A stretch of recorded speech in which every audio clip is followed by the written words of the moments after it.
this last session was actually not only assigned to me in chronological order, but what I'm supposed to do was assigned to me. That they want me to see if I can throw out everything I've ever thrown out in about a half an hour or 40 minutes or so, and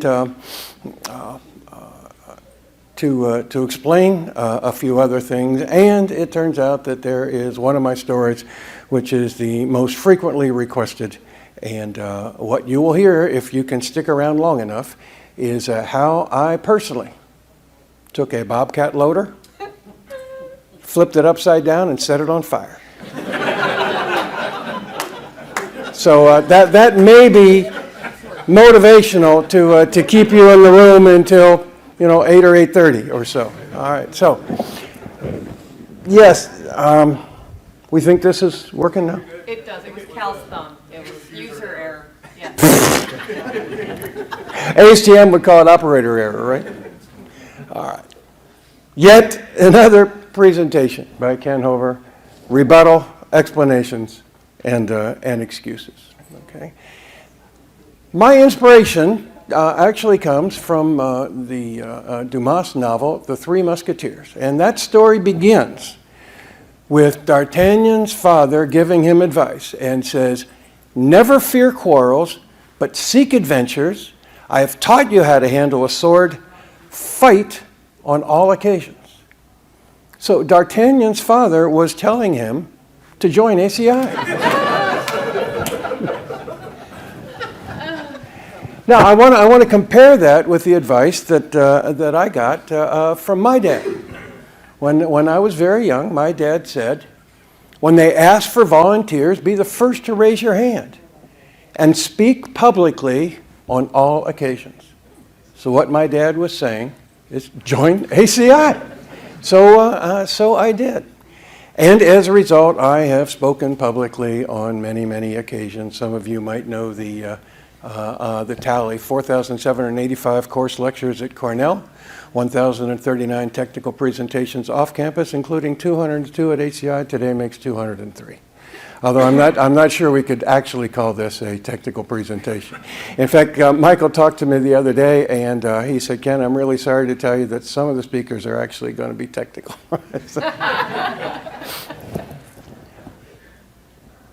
Now, these are the typical responses to those many thousands of presentations, and what makes it even worse is these two guys were the conference organizers. But the Cornell students and the very creative fellow up in the upper right. Now, we have a scriptural basis for this afternoon. You have heard that I am a certified Methodist lay speaker. Our scripture reading for this afternoon comes from the book entitled Big Roads by Earl Swift. Now, you will see in a moment that Earl must have been smoking something. But Earl, who wrote this marvelous history of the U.S. interstate system, had some bizarre love affair with concrete, which would actually should make him an honorary ACI member. He said, "Concrete, the most used construction material on earth, a literal foundation of modern life." It's been multiple years since he wrote the book. An update for today: more than 5 tons of it is produced each year for every man, woman, and child on the planet, and its advantages are obvious. It spills to the ground a suggestible ooze, ready for any shape, many tasks, and within hours stiffens into a hardy mass that resists fire and insects, endures the extremes of weather, and shoulders tremendous loads. Wow. Hey, Earl, pass that around so the rest of us can take a puff.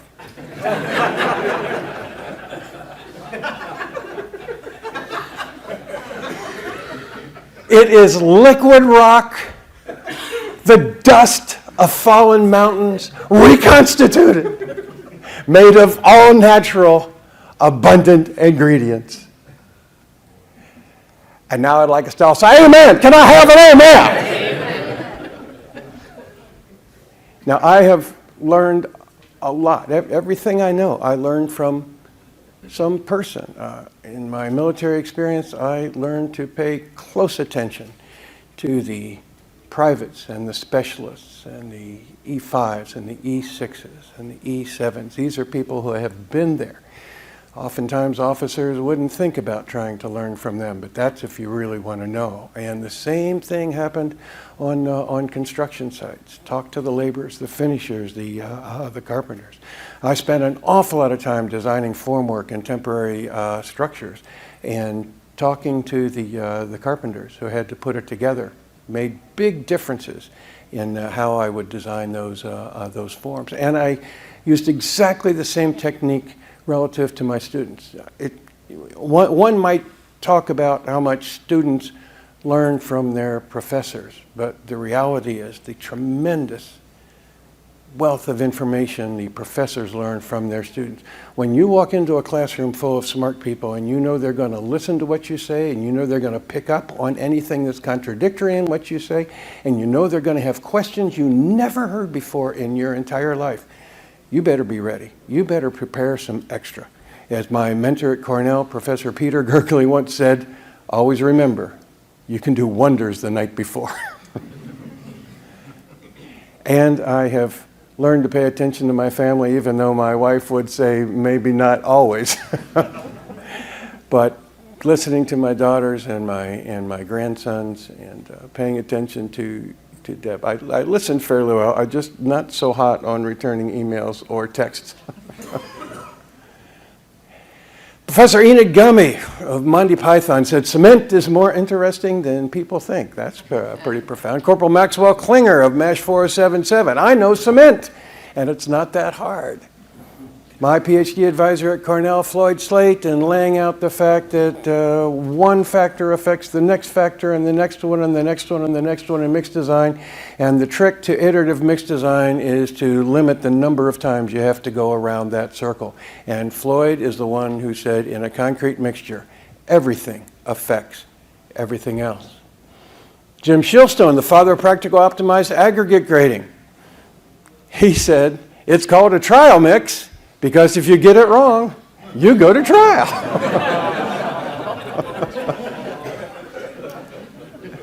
Lobo's Law.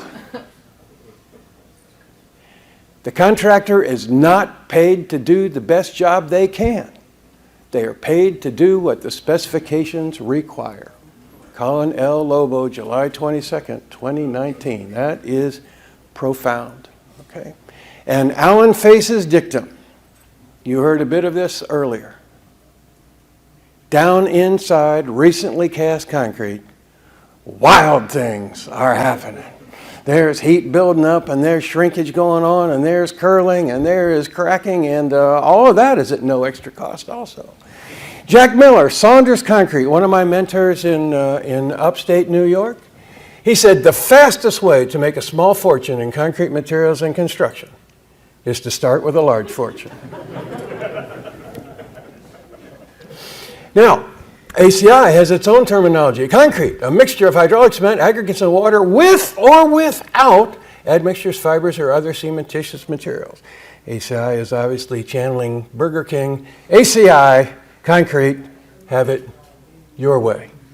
When we try to explain to everybody on this planet outside of this convention hotel right now, let's take water and cement and mix it together, and that gives us paste, and then add some sand, and that'll give us some mortar, and then let's add some rocks, and that could be gravel or crushed stone, and that's what we're going to call concrete. And that is all news to most everybody outside of this, this convention. And we might add some supplemented materials, coal ash, reactive silk, and non-reactive filler. We might add liquid detergents, fabric softeners, salts, and sugars. Fabric softeners are chemically very, very similar to water reducers. Liquid detergents are air entraining admixtures. Salts are accelerators, and sugars are retarders. You have heard that cement is to concrete as flour is to fruitcake. That is recorded by the Pennsylvania Supreme Court. And here's a photograph. One side is concrete, and the other side is fruitcake that Deb's mom made me, and I cut it with my radio arm saw, and I believe I saw sparks. Now, which one is concrete and which one is fruitcake, I'll leave that up to you. Now, all this stuff, we love correcting people about cement and concrete and all that kind of stuff, all right? And concrete was invented by the Romans. And here's the magic mixed design as recorded by Marcus Vitruvius Pollio in his 10-volume book. He was an architect. He wrote 10 volumes, and his title on the entire 10 volumes was On the Nature of All Things. That sounds like an architectural work. Take 4 parts sand, 2 parts burnt lime, 1 part pozzolana, which is the ash from Mount Vesuvius, and 4 parts of caimenta. And that caimenta is where we get the modern word cement. And do you know what the Romans meant by caimenta? Coarse aggregate. So we have been screwed up for 2,000 years. Now, if we're trying to explain the fundamental nature of concrete, and here's where we are about to begin the distribution of the goodies on the table up here, you can make a generic concrete by taking any particulate matter and mixing it with some sort of binder which becomes an adhesive or a glue layer and helps it stick together. Okay, so we take particles and we glue them together, and technically, scientifically, we end up with a concrete. And we have a glue line around all of those particles. So technically speaking, Rice Krispie treats are in fact concrete because they are particles which are held together with marshmallow glue. Now, since I'm a Methodist substitute preacher, I can say things like, well, our ushers come forward. And I've got a couple ushers here who are they're not going to take from you, they are going to throw out to you as quickly and expeditiously as possible Rice Krispie treats as concrete.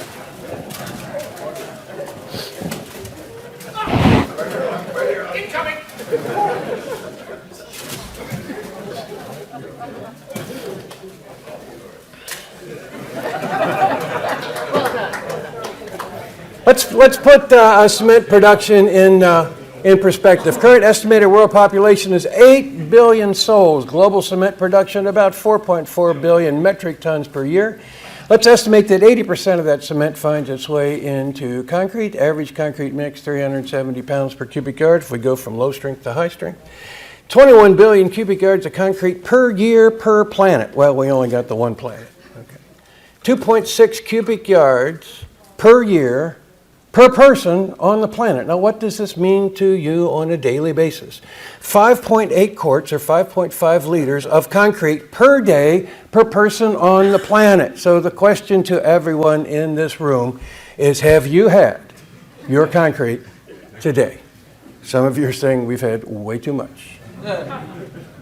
Now, if you like big numbers, let's talk about CO2 produced, and let's not talk about pounds per pound or ton per ton. Let's just talk about how much CO2 got released in the manufacture of the cement that would go into 50 yards of a 6-sack mix at 564 pounds per cubic yard. All right, so let's say we're talking about 8-yard trucks.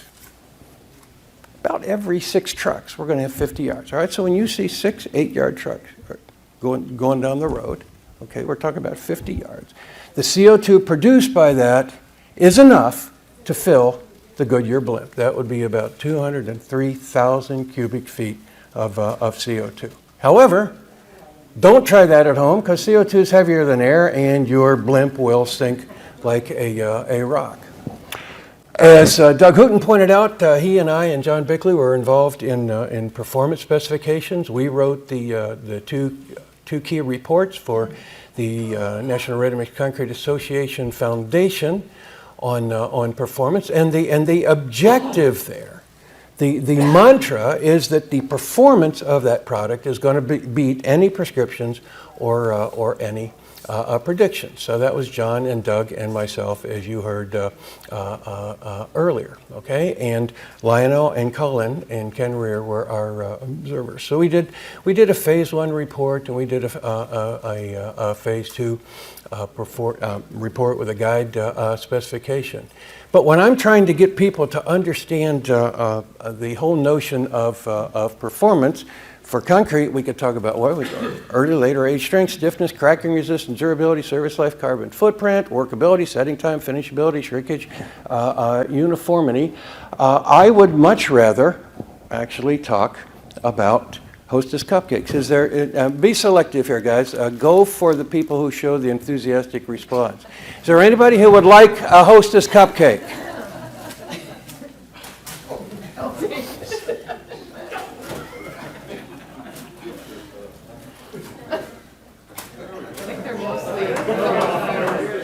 Oh, now you're wishing we were throwing out milk. That's coming later. Okay. Now, Dave, you got one, didn't you?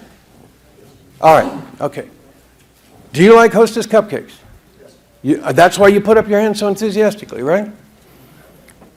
Do you know the recipe for Hostess cupcakes? Do you know the sugar to flour ratio? Do you know the viscosity of the white cream inside? Do you know how to recreate that icing on the top? You don't know anything about the mix design. Do you care anything about the mix design? You just like the way they taste, right? You are performance-oriented, my friend.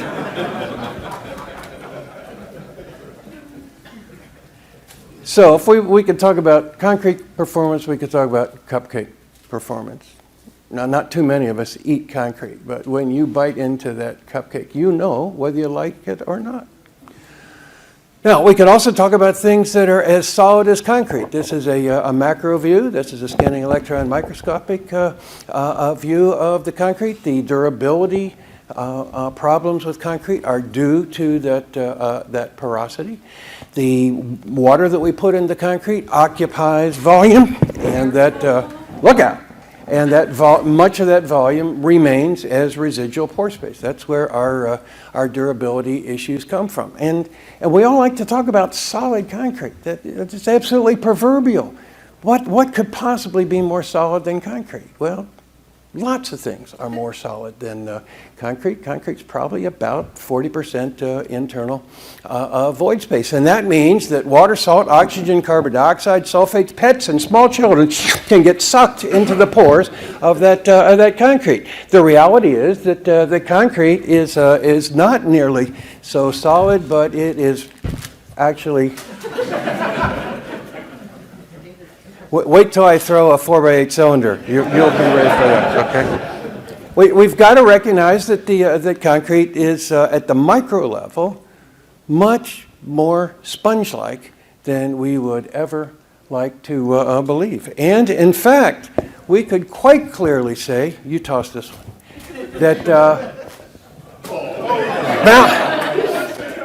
that bounty is not only the quicker picker-upper. Concrete is an even quicker picker-upper, and just put some high-viscosity oil on your driveway and watch it soak right in. So when we say something is as solid as concrete on the right hand, it's about as solid as Whoppers, malted milk balls, and on the other hand. In fact, this is not gratuitous candy. These are just scientifically accurate models of concrete.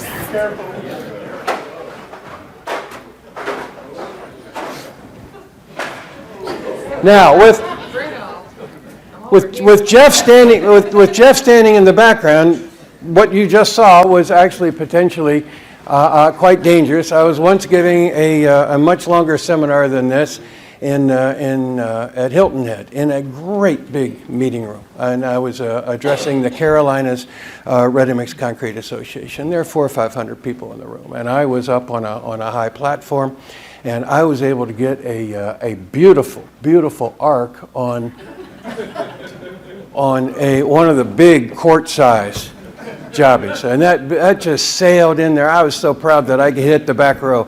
Unfortunately, the gentleman in the back row wasn't paying any attention, and that baby came down right on the side of his head, just boom, knocked off his glasses.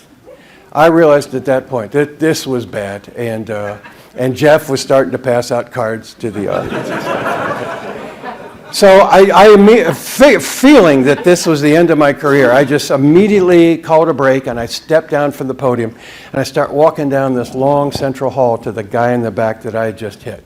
And as I'm going down, the conference organizer who had personally invited me is coming up, and I figure, okay, this is it. This is the termination time. So we met right in the middle of the room, and I said, oh man, I am so sorry that I hit that guy. And he said to me, don't worry about it, nobody likes him.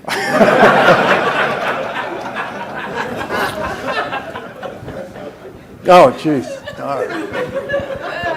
All right, so there's the macro view. Here we got the micro view, and these fuzzy balls here are what Portland cement grains become after they have the opportunity to interact with water. There's the cement grains right out of the bag, and here they are after they infussulate, which is an official term. Look it up in concrete terminology. Okay, and that transformation, of course, is now.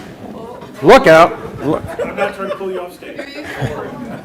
All right, that transformation is what we call hydration. And the model that you have heard I frequently use for hydration is the atomic fireball. So imagine that every grain of that Portland cement that you pay Michelle so much for, underhanded tossing, underhanded only. Imagine every cement grain is a particle of Portland cement. There's a lot of non-members.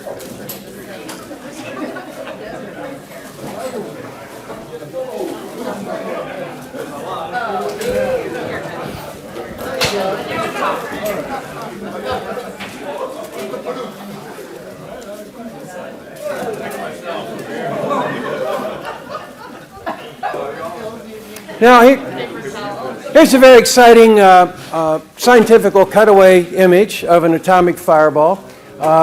You'll notice it is layered, and when you pop that fireball in your mouth, which you do not have to do at this point. However, if you do pop it in your mouth and you find out it's a little bit too hot, and then you're trying to wonder, how do I do that? How do I get rid of this thing in polite company? Here's something that I have perfected over hundreds and hundreds of seminars. First of all, pretend to cough and go, oh! Fireball's now in your hand. Then hold it, just a little while. Then pretend to reach down and scratch your ankle and just put it in your sock. Solves the immediate problem, and you can go back to that fireball later on. Now, the atomic fireballs have got a clear sugar layer on the outside, and then after you penetrate through that, you get to the first of a series of high cinnamon layers. And with the Portland cement, the movement, the diffusion of the water into that cement grain penetrates kind of in a layer by layer basis, and you penetrate and start hydrating the first layer, and it then infusulates, and then the water fights its way through those crystals and gets to the next, so it's layer by layer by layer. And the longer you leave water in contact with the cement, the longer that reaction will go all the way to the center. But that takes a long, long time. Now, the sooner you take a fireball out of your mouth and set it right there on the chair or in your sock, that's when the dissolving and the reaction is going to stop. So the reaction keeps going as long as you keep it wet. Now, we don't normally take cement out of the water. We just allow the water to evaporate or diffuse away from the cement. And my groundbreaking research on atomic fireballs demonstrates that very few atomic fireballs ever get dissolved all the way to the center. And the reason is few of us have the discipline or self-will to be able to do that. Usually we suck it down about 50% or so and then bite it, chew it up, and swallow it. Same thing with the Portland cement, except for the biting and chewing and swallowing part. With the Portland cement, typically speaking, we're not going to get much more than 50% of that reaction out of it unless we do aggressive things to keep that concrete moist. And the sensation of heat, which is associated with the cinnamon, is a very good example of or a model of the heat of hydration of the Portland cement. So it turns out that atomic fireballs are available in a variety of sizes. Today we gave the standard gas station size, but you can buy the smaller ones. And it turns out that 14 of these small ones will give you the same weight, but I see some NIST people here, so the same mass of atomic fireball as 3 of the big ones. So if you had your choice of putting 3 of the big ones in your mouth at one time, or the 14 or so little ones, same mass, which one would give you the more exciting experience? Well, obviously it would be the smaller ones, because you've got more surface area, because the only place there's a reaction is on the surface. So this is what we do in our industry. The big ones are C-150 Type 1 ordinary atomic fireballs, increasingly a collector's item. And the little guys are C-150 Type 3 high early heat atomic fireballs. We just grind them down a little bit more finely. All right, so that reaction happens. It generates heat just in a manner very similar to the exothermic reaction in these hand warmers, and some of you I know are going to really want these. When you take the hand warmer packs and when you break them, that then triggers a chemical reaction which generates heat. And in fact, if we were to compare the heat of hydration of Portland cement and these hand warmers, we get roughly 190 BTUs per pound of cement. That's about slightly less than 10% of the heat energy input at the cement plant. Now this is pretty neat. This is like an energy rebate from the cement companies, and it's passed along to the contractor. Here, we're giving you 10% of the heat that we put into this baby, and you can have it back at no extra cost. That is absolutely hard to beat. Now let's compare that to the hot end hand warmers, 70 BTUs per pound. So if you're on a construction site and it's wintertime and you're a little bit chilly, grab yourself some Portland cement, dump that into your pockets, put in some water, put it inside your shirts. Skin safety. Would you like to stand up and make your clear? Safety, that's all. Skin safety, people. Okay. I get it. Okay. All right. So the initial mixed water occupies volume. The cement grains develop. The growth rate is exponentially sensitive to temperature. So we get all these guys that are trying to grow and trying to interlock, and this is where our strength comes from. If I do this on this floor, what made this floor strong at the micro level? These interactions, these connections. They're a lot like the hook burrs of burdocks. And in fact, if we were to model the real guys here, one thing that works out very, very nicely are these plastic models right there. Now these don't hurt, so you guys can be aggressive on these guys.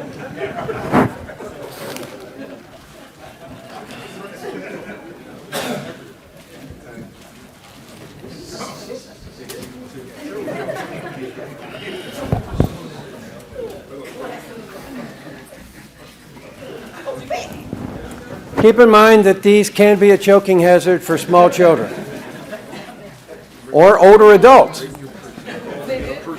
Yes, that always happens. That always happens. Okay, all right. Now, sometimes it's not convenient to throw those out to your would-be students, but these dog balls are absolutely. Who's got? There you go. Thank you. Okay. So what is really holding these guys together? Microstructural Velcro. Concrete is microscopic sponge, and what holds it together is microscopic Velcro. And you buy the Velcro at the store, the hooks and loops are already there. Portland cement concrete, the hooks and loops have to grow there, and they will grow in proportion to how much you keep it wet and how much you keep it warm. This also explains a great mystery. Velcro's greatest weakness, tension. Velcro's greatest strength, compression. Bruno, I want you to squeeze those strips together until they come apart. Now we know why concrete is very vulnerable in tension and very capable in compression. So we can squeeze the living daylights out of this concrete. A cylinder test isn't really a compression test. We just squeeze it until it laterally spreads and then fails in tension.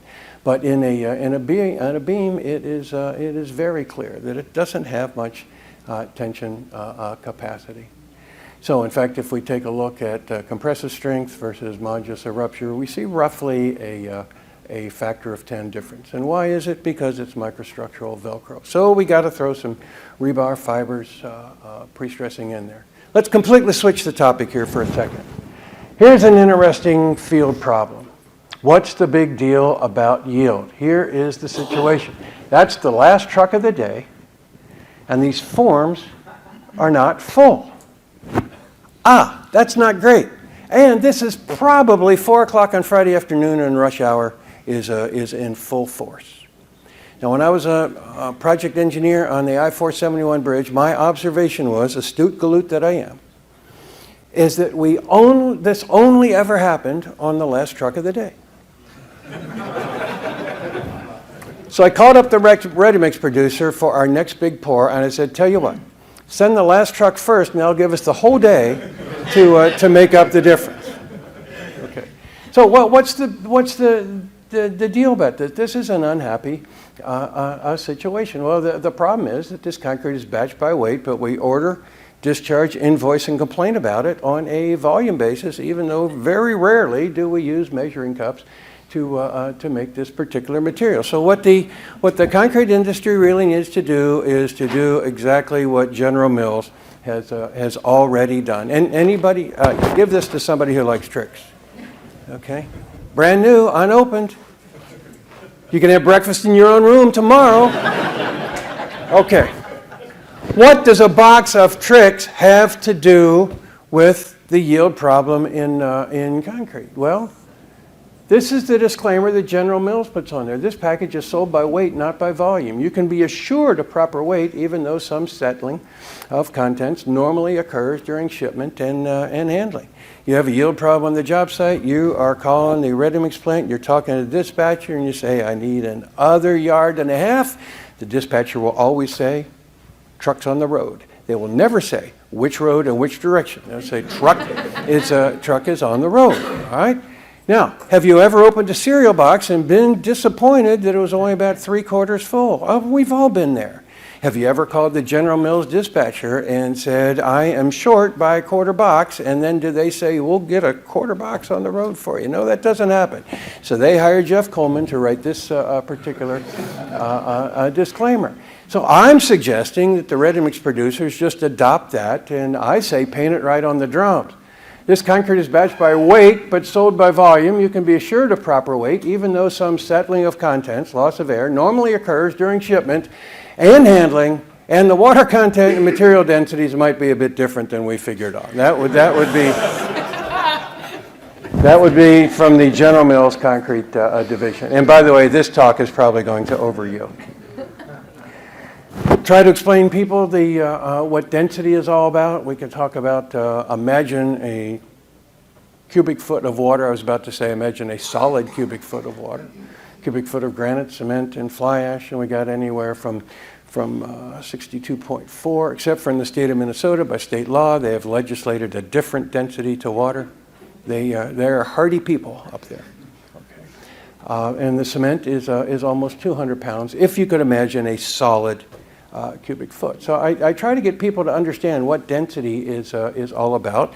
So I go for getting one of these big Hershey bars into the classroom, and then we see who would really like to go for that one. And then we take it, we measure it 4 inches by 7 inches, average thickness 3/8.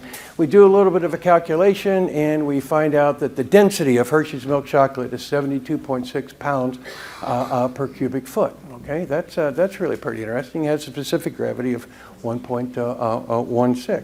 Actually, if you turn that into pounds per cubic inch, it's only 0.042 pounds per cubic inch.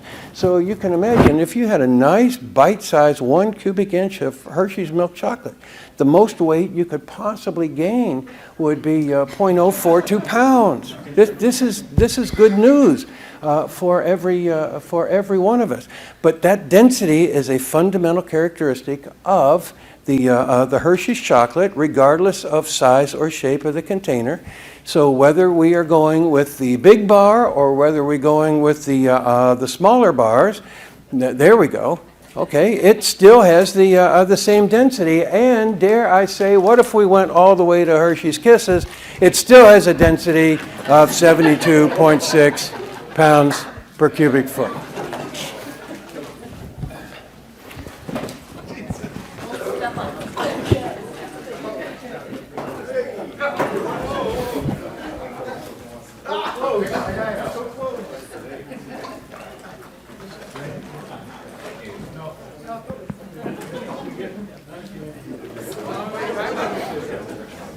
You can probably see how quickly things get out of control in a classroom. Or imagine 500 people in a World of Concrete seminar.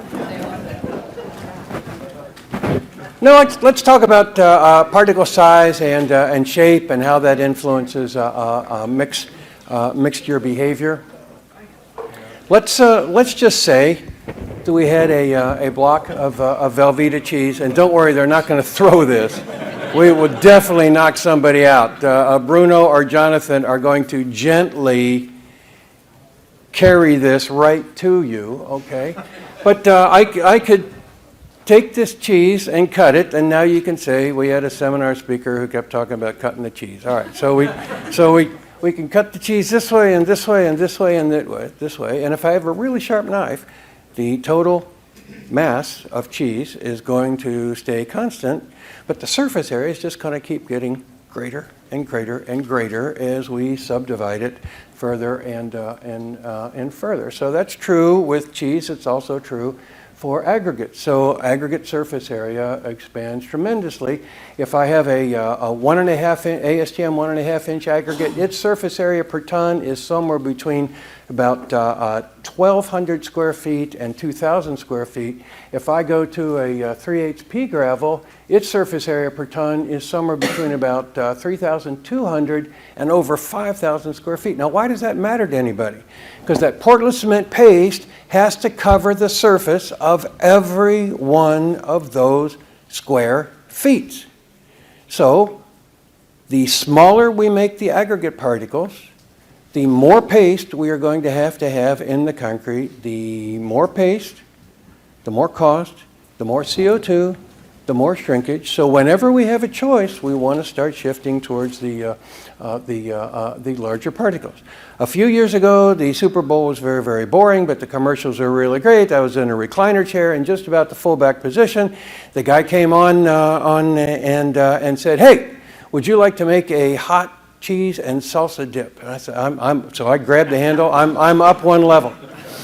And he says, "Get out of that recliner chair. Get yourself your box of Velveeta and get yourself some Tostitos salsa. And what I want you to do is cut that cheese up into cubes, put it in a microwavable dish, take your salsa, open the top, pour that baby in there, stir it, making sure that all the cheese is covered with salsa, put that baby in the microwave and nuke it. Pull it out, give it a stir, and man, you are done. Get yourself some chips and you are down. You are ready to go." So I said, "Okay, that's it. That's it." So I hit the eject lever on that chair. Boom, I'm up, I'm on my feet, I'm in the kitchen. And I'm rooting around, I'm getting the cheese and I'm getting the Tostitos salsa.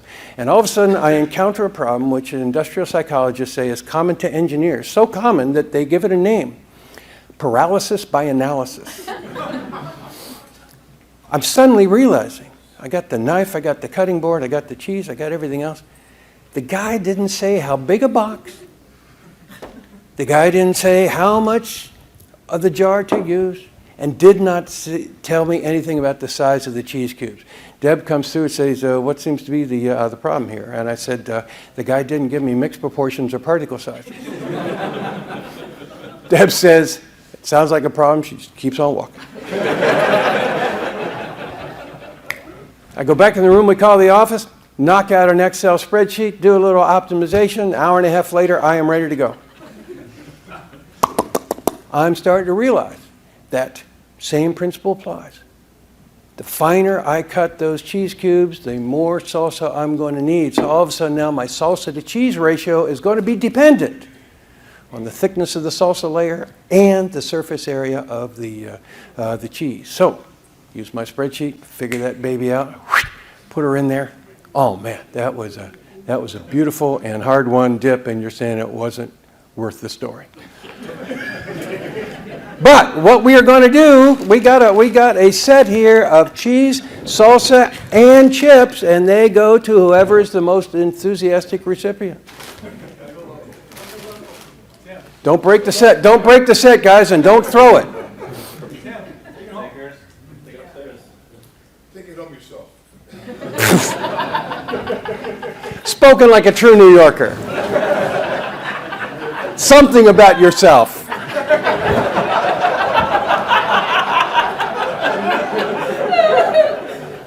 say. All right.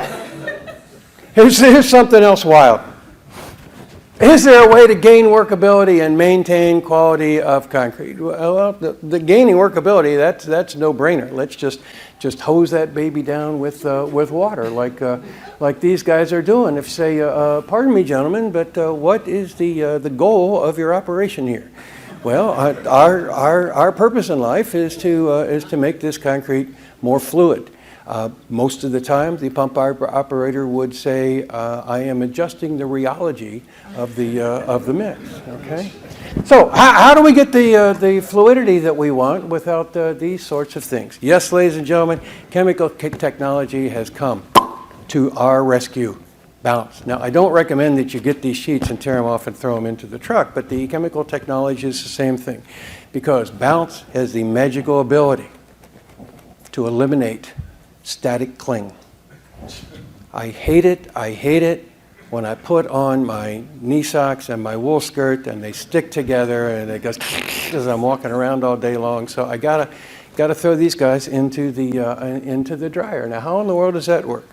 Portland cement, made by this lady over here in the corner, picks up electrical charges on its surface. It gets kind of testy. It gets kind of irritated. And if they took any of us and threw us in a ball mill and beat on us for a while, we'd get kind of testy too. Well, you put these guys in water and they have the capacity to kind of spin around, and positives and negatives attract. So all of a sudden the cement starts glomming up, so we start losing workability. So what we got to do is find a way to minimize or neutralize that static electric charge. So along comes a water reducer molecule, i.e. fabric softener, and it's got a positive and negative at one end and usually a negative at the far end, and it swims all around looking for cement grains. It finds it and gloms on there, and temporarily all those grains are negatively charged. So they were sticking together, but now, yay, they are moving apart, and man, have we whooshified that concrete. Now, there's a couple generations of this stuff. What I just described is kind of the earliest generation. The more powerful water reducers, the carboxylates that are on the market, are essentially like putting a very slippery, bouncy layer around the outside of all of those particles. And it makes those cement grains think that they are like bumper cars on ice. No workability problem at all here. So find a good home for the bounce sheets. Plastic shrinkage cracking. Let's get back to some candy here. We talk about plastic shrinkage cracking. We talk about drying shrinkage cracking in the industry. What in the world is going on with these things? Let's cast a concrete slab, and after a little while, bleed water appears to the top. That is God sending her angels to pre-cure your slab and keep it from cracking. But if the rate of evaporation exceeds the rate of bleeding, that top surface is going to start drying. And when it starts drying, it's going to start penetrating that drying down. But if the drying is just at the surface, we've got moist layers down below, dry layers at the top. That dry layer tries to shrink. but it can't shrink because it's still stuck to the moisture layers below. It's just like right now. You guys are looking at your clock and you're saying, I got to get out of here.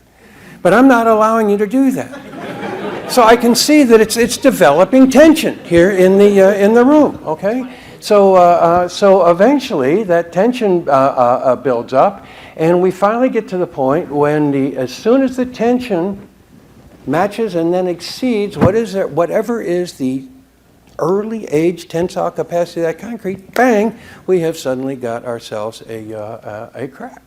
And this is my favorite part. Okay. Now then, let's compare that to later age or drying shrinkage cracking. We pretend that these are two separate mechanisms. They're the same thing.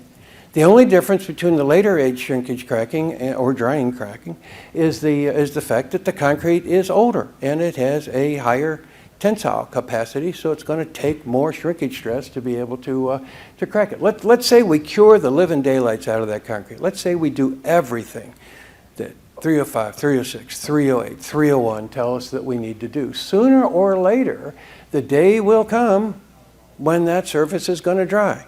Maybe it's 5 days, maybe it's 20 days, maybe it's a year. But once that happens, the same exact thing is going to happen, but the concrete is stronger at this time. So what did we gain by that curing? We gave the concrete the opportunity to develop more tensile stress so that when it was finally exposed to the harshness of the real world, it had the ability to resist it. That's why neither of my daughters were permitted to date until they were 25 years old. I wanted to prepare them for the world, okay? So the same thing happens. So what's the fundamental difference then between plastic shrinkage cracking and drying shrinkage cracking? The difference is what is the state of the concrete at the time of the cracking. If the concrete is brittle like a Kit Kat bar, we're going to call it a drying shrinkage crack.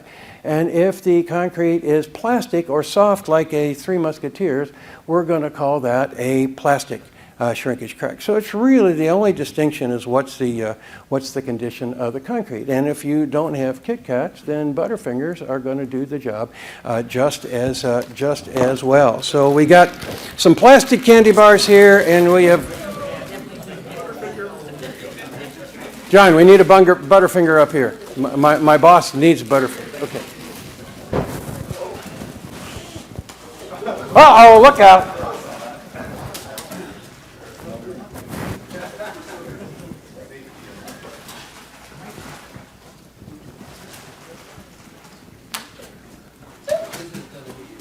I've also learned there's no use me talking while the candy is in the air. Now, while we're thinking about shrinkage, it's really very interesting that with shrinkage there on the left and right vertical axes, water-cement ratio across the bottom, and the paste content, the big thing that we see is the more paste in the mix, the more shrinkage you're going to have. Okay, it's just a fact because the paste shrinks a whole lot more than good quality aggregates. Okay, so. And high-performance floors, we're going to try and keep that paste content down around 25% or so. That's because the aggregates are low or no shrinkage and the paste is high shrinkage. Now, this is also very interesting. You go to the store and you buy yourself a T-shirt and you take a look at the tag. And the tag will tell you it's X% cotton and Y% polyester. Well, the reality is that cotton is soft, it's porous, it's absorbent, it's expensive. The more cotton, the higher the price of your T-shirt. But the trouble is, the cotton shrinks. So you buy yourself a 100% cotton T-shirt. That's going to feel so good the first time you wear it, okay? But once you wash it, it's going to look like this, all right? Now, we know how to pick a T-shirt on the basis of cotton content, and we know that high cotton is going to be high shrinkage. We just need to translate exactly the same kind of thinking to our concrete mix designs because the cement paste is soft, porous, absorbent, expensive, and it shrinks. So, find somebody who would like a couple. Got an XL? Extra bonus if anybody's got a big person and a little person handy. All right, we're not selling any T-shirts. We'll auction them off later. Okay, all right. All right, let's talk about scaling and freeze-thaw damage. The solution is air entrainment, which is actually very weird because the whole problem is the concrete's porous, it absorbs water, the water freezes and expands and all that. So what do? We throw in a chemical that makes the concrete even more porous. Yay, that works. And what we throw in to do that is air entraining admixtures, but we don't use Alka-Seltz or air entraining admixtures don't make any bubbles. Air entraining admixtures just stabilize bubbles. And we could give out Dawn, or we could give out Joy, or we could give out any number of shampoos today, but instead my noble assistants are going to give out the air entraining admixture that we have been and carefully throw these. They've got to be lobbed. They've got to hand them out. Ever since we were little, we were playing with bubble stuff. We did not realize that when we were playing with bubble stuff, we were playing with air entraining admixture. Okay? The one that is most typically used in the concrete industry is a very close relative of pine sol. Why do we do that? Because it gives concrete that fresh outdoor scent. Okay. So we got all these bubbles in there, and the bubbles have the broadest particle size distribution of any species in the concrete.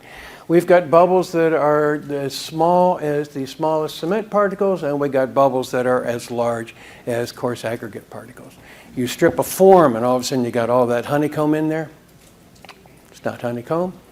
Contractor should tell the inspector that's just extra air. We're giving it to you at no extra charge. Okay. And 1 millimeter is a non-physical, arbitrary distinction between what we like to call entrained air and what we call entrapped air. Those terms are locked in the industry forever, but they're not particularly descriptive. Now, why in the world do we do that? Because when the water is absorbed into the pores of the concrete and the temperature drops and the ice crystals can expand, those ice crystals can only move about 1/100th of an inch before they start cracking the concrete. So we need billions of bubbles in a cubic yard of concrete to make sure that any drop of water's got no further than about 1/100th of an inch. The distance that water can move in concrete is about as thick as a 10 mil sheet of poly underslab membrane. Okay. Now, why does bubble size matter? Let's put some big bubbles on the left-hand side and throw that protected paste volume around it, the 1/100th of an inch barrier. Now, let's take the same amount of air, bust it up in a lot of smaller pieces here, and wrap that protected paste around it. And you can see that we have got a whole lot more concrete protected with a large number of small bubbles than with a small number of large bubbles, even at the same air content. And Tyler and I live and die with these kinds of numbers and ideas. So, if you had the opportunity to have a large number of very small bubbles or a small number of very large bubbles, which would you want? Well, let's use the M&M analogy. We can go with plain M&Ms, which are smaller than the peanut M&Ms, but my research has demonstrated that the thickness of the thin candy shell is the same for both plain and peanut. Now let's just say your favorite thing about M&Ms was that thin candy shell. You get more thin candy shell per bag with the little M&Ms or with the big ones. These are entrapped M&Ms. These are entrained M&Ms. There's a lot more surface on these guys. Those you can throw.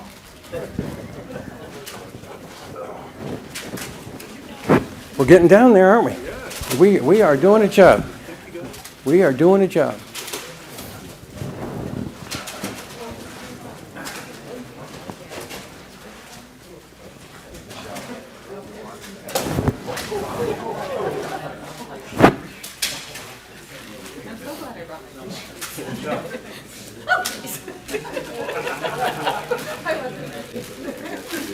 I see that Jeff has left the room. He's already writing up the charges. You know, sometimes you just got to have enough strength. I mean, sometimes there's no alternative to that. And And we have terrible time in this industry understanding and explaining, and it doesn't stop us from complaining about the what people incorrectly refer to the over-design. If I had this target, and let's say it was a real dartboard, and I'm going to put it right on top of my head, and then one of you says, "Hey, Ken, I can throw a dart and hit the center of that every time." Whether I decide to put the target there or whether I decide to put it up there, I want to know how good a dart thrower you really are, okay? If you're a really good dart thrower, I might consider lowering this guy down into the danger zone. But if I see you hit the ceiling once and hit the floor the next time, there is no way I'm going to set this here. All right, so that's the way the building code is set up. We raise the target above our design minimum by an amount that depends on how accurate and how precise is the shooter. And the shooter is the concrete producer. So you can use this analogy with the archery target. You can go with a dartboard. No, we're not going to throw darts in the room today. And that is why I think that this very lovely plastic dartboard should go home in somebody's suitcase here today, as long as you promise to use it as a visual aid for target strength of concrete. Yeah, we're getting down there. Okay. All right, that'll go into the auction. We'll have a ACI Foundation auction of these outstanding things. Okay, so man, this is amazing. This is really great. Would you all agree with me that the density of a sponge depends on the moisture, that it depends on whether it's soaked full of water or not? No, the sponge is here. No, the sponge is here. Don't worry, I'm not going to take it back. Wait till you get home and you say, "Look what I brought you." Don't tell me how that turns out. I remember having dinner with your wife. Oh yeah, you were there too. Okay, same thing is true. Aggregate density depends tremendously on moisture. There's some of us here in the room that are working a lot with South Florida porous limestone aggregate, 5% absorption. This stuff really will suck up the water. Okay. Now, what's an analogy to that? Let's think about Oreos. Milk's favorite cookie, Oreos, just made for dunking, crying out for a glass of water. Okay? Now, if you buy 1 pound of store-dry Oreos, you're getting a full pound of cookies. Okay? But what if somebody sold you 1 pound of pre-dunked Oreos? Somebody used some ASTM standard to pre-dunk those Oreos and maybe package them at saturated surface dry. Okay? Part of the weight of the pound that you bought would be milk. What that means, if you buy a pound of pre-dunked Oreos, you're actually getting less cookie than you're expecting, and you're getting more milk than you had in mind. So that's something that's pretty weird. Dunked Oreos are denser. They have less volume per unit weight, and your total milk consumption is the milk that you drink from the glass plus the milk on the surface of the Oreos. That's what we call the free milk. And then there is the milk absorbed into the Oreos. But wait, there's more before we distribute these. Okay, this is fantastic. Let's be structural here for a minute. Vertical columns and horizontal floors or beams are coming together. So we just got a slab there and no beam. We've got a T-beam here. We got that beam turned in the other direction there. This is wants to be made out of slab concrete, and these want to be made out of column concrete, and they could be a very different strength. So what in the world are we going to do about that? We could have a strength of slab and beam concrete, a different strength of the lower column and the upper column. And this is a problem because the loads have to be transmitted all the way down from column through beam to column below. Now, typically speaking, our slab strength is going to be constant for an entire floor. The column strengths might change as we go up through the building, so you have to pay attention to this. The building code says you're okay as long as there is that ratio of differences between the slab strength and the column strength. Okay, but I use Oreos to show my students what the true nature of this problem is. Okay, because I've got high strength column, high strength stiff biscuit. High strength column, high strength biscuit, soft icing in between. So what happens if I get this slab concrete too weak relative to the column concrete? Then when I load that up, I'm going to squish the icing. Okay? Now we may enjoy the Oreo. All right, we're closing down. I know you don't believe this. Michael told me that actually he was allocating a full hour for my tirade. And I said, it's not going to take that long. I should have known better. Deb should have known better too. All right, but we're getting there. All right, here is the by demand part of the session. Okay, story time. This is the great Bobcat adventure. I would never have dreamed of presenting this, but I was told by my boss this convention that the Bobcat adventure will come. He's just disappointed I didn't do it first. All right. This is why advanced training as a problem solver is not always an asset, by popular demand. This is Deb's parents' summer cottage, Hidden Valley Lake, Indiana, down by Lawrenceburg. Okay? And I want you to focus on this part of the driveway. That's the scene of the drama. And I want you to imagine pretty much everybody that I am related to standing up there on that platform watching what is about to happen. Okay? All right, now here is the problem. My father-in-law got a big load of topsoil, and what he wanted to do was get it moved from the top down to the bottom. That was the problem.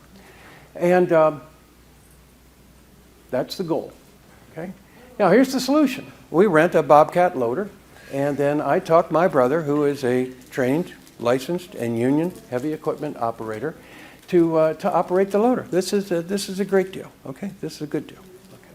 And it's all going to happen on a Saturday morning. But he had another chore that he had to do first. All right, so we do this. So we rent this. My father-in-law had to put down a $1,500 cash deposit on the top of signing the mortgage of the cottage. Okay. So the loader arms can go up or they can go down, and I've seen this a lot of times. Now here's the problem. My brother gets delayed by his other task, and I know my father-in-law is getting a little antsy, so this is a problem, but I was trained by the vice president of General Motors Canada. In fact, I was taken to task because I once told him about some problems I was having, and he slapped me silly and said, there are no problems, there are only opportunities. The motto of General Motors Canada is pushing the limits of transportation. Can't beat that. And I like pushing the limits too. Not as much as Deb does. Now, problem turns into an opportunity. I can impress my father-in-law, mother-in-law, brothers-in-law, my dear wife, and the family dog in one single bold act. I've watched Bobcats in action many times. It looks fun, and it can't be that hard to do. So I climb into the Bobcat. So I'm in the Bobcat. And I actually start by practicing up on the level ground. Forward, backwards, turn it right, turn it left, that sort of stuff. Put the bucket down, scoop it into the pile, lift it up, and dump it. And while I was up at the top, I was able to reproduce what I've seen on so many job sites. The really experienced operators, when they dump the bucket, they go, poof, poof, poof, and that knocks the loose stuff out. Cool, and I'm seeing my friend Tim here, who's operated a Bobcat many, many times. All right, so I am ready to go. So I get myself a bucket full of that, and down I go. Very slowly, very cautiously, but proudly. And I get down to the bottom, and I lift it up, and I do my poof, poof, poof. The bucket is cleaned out, and I am proud of myself. Yes, I can do this. So I spin that doggy around a 180, and the crowd which is watching is cheering at this point, obviously. All my father-in-law can think about is this $1,500 cash. And I say yay, and I head up the hill. Okay? And I'm heading up the hill. No problem. Loader bucket arms are still in the up position. Center of gravity of this thing moves up and back. Okay? And as a consequence, the loader begins to rotate in accordance with the Newtonian mechanics and dynamics and the right-hand rule. Okay.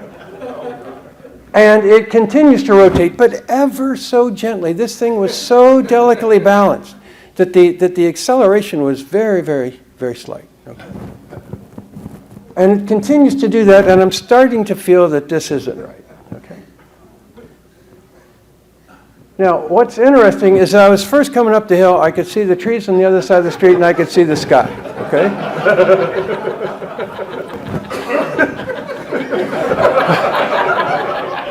Now, as it's rotating, the trees are disappearing, and the sky is getting bigger. And then there's nothing but sky. And then the sky's upside down. And then I see the tops of the trees on the other side of the lake. And then finally, it's down. So actually what had happened is temporarily, it actually is metastable. But the trouble is there's too much angular momentum, so it continues to roll. So the unrestrained loader rotation continues in accordance again with Newtonian mechanics and dynamics. No surprises here. And finally, it's upside down. Okay. But this is good. The loader bucket arms are still up. The solution the loader attains complete stability. Forces in the x direction is 0, y direction is 0. The sum of the moments is 0. This is a good thing. Okay. All right. So I turn off the engine and I climb out. And I stand there and look at this. And the whole family, including the dog, is lined up there just watching the whole thing. And even with the engine on, I can hear my father-in-law go, oh God. Okay, so the Bobcat's upside down. But I am an astute galoot. I have a solution. I'm going to climb back in upside down, strap myself in, and I decide if I turn it back on and move the loader arms even higher, what I will be able to do is kind of a light equipment kip and get this guy flipped back around. I could already see the forces and the moments. And I was predicting that once I got this thing righted, there would be dancing in the streets. Okay? All right. But the problem is that all the while I was thinking through this solution, the gas is draining from the tank and into the engine compartment. So that meant that since I didn't notice the gas, I restart the engine to raise the bucket arms. I was never really able to prove my theorem. Daniel, I'm sorry, this is 100% true. I wish I was making this up like Calvin. And of course it bursts into flames. So I'm inside there, and the whole family's watching. I'm more or less protected from the flames. A little bit of singeing. One set of eyebrows is longer than the other. But my wife is watching all this. My father-in-law is just holding his head.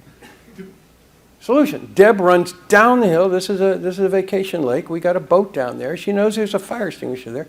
I have never in my life seen her run.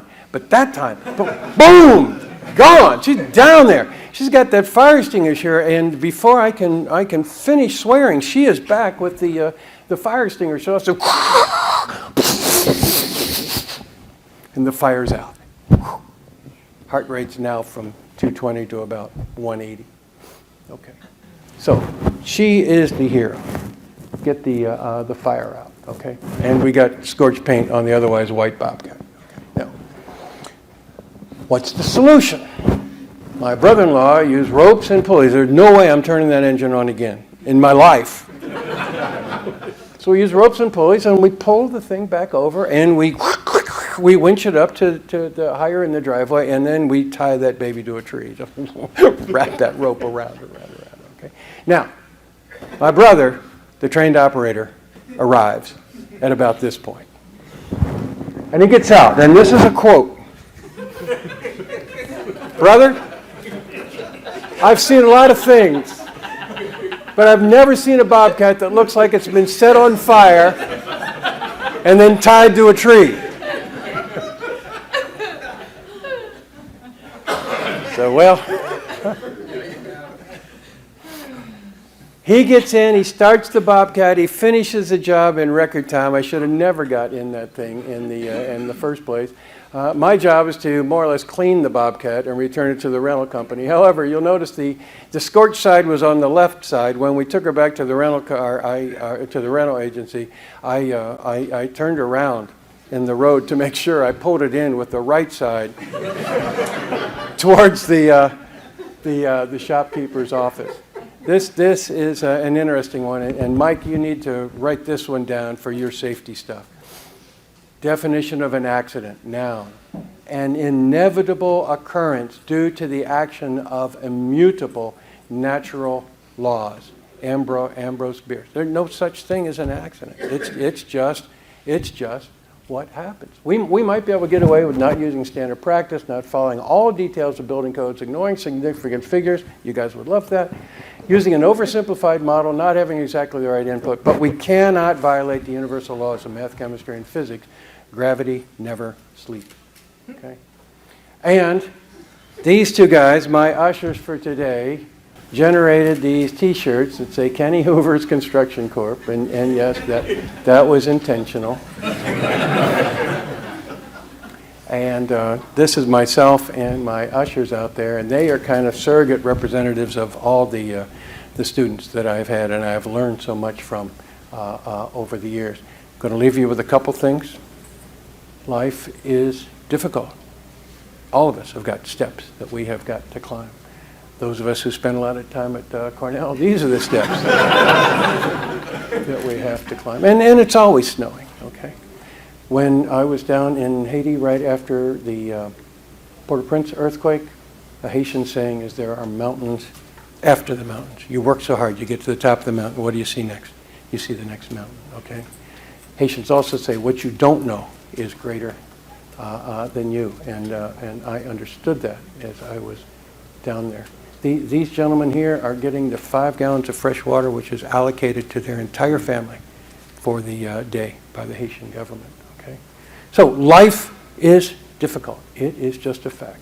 If you can make life easier for someone, do so. If you can ease someone's pain, do so. If you can relieve stress, do so. If you can bring healing, do so. If you can listen to somebody, do so. And if you can talk when somebody needs to hear something, do so. And if you can act, do so. Life is also not fair. My daughters are tired of hearing me say life is difficult and life is not fair, but it's not. Rarely do we dish out even slices of the pie. And these folks did nothing to deserve the unfairness of life. Neither did the people in the Champlain South Tower collapse in Surfside, Florida, do anything to deserve that life unfairness.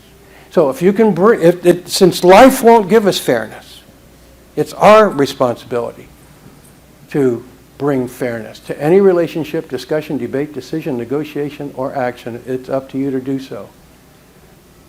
If you have the opportunity to make the ethical decision, take the ethical action or refrain from the unethical action. It is your responsibility as a professional and as a member of our interdependent world community to do so.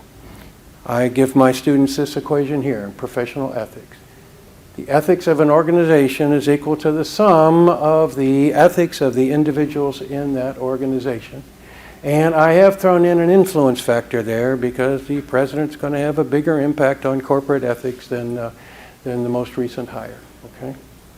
So the difference between an organization's ethical standards and yours I'm calling delta ethics.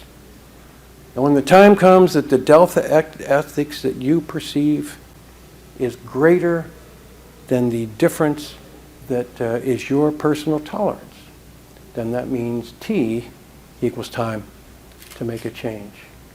So live life ethically. Every day is take your personal ethics to work day. There is no right way to do a wrong thing. I want to thank all of you for making me part of your life adventure. I can't thank Michael enough. He is more than the blasting cap for this. He was the planner, and then he recruited a committee, and they recruited speakers. Just unbelievable. I thank all the speakers today. I have been just stunned all day long. Some of you are now wishing, I wish he was a little more stunned. And of course, Deb has stayed here all day long with me. Several people have offered to give her Valium. But she said she really wanted to hear what this was all about. And thank you all for the wonderful comments and the stories that you've shared with me and our family. Thank you. Most of them are true. Mike, you had a hand up? Well, just based on Fred's presentation, how many slides did we have today? Oh, about 221. He acts like he didn't know that. Okay. So let's Thank- all thank give you, him everybody. a big round of applause.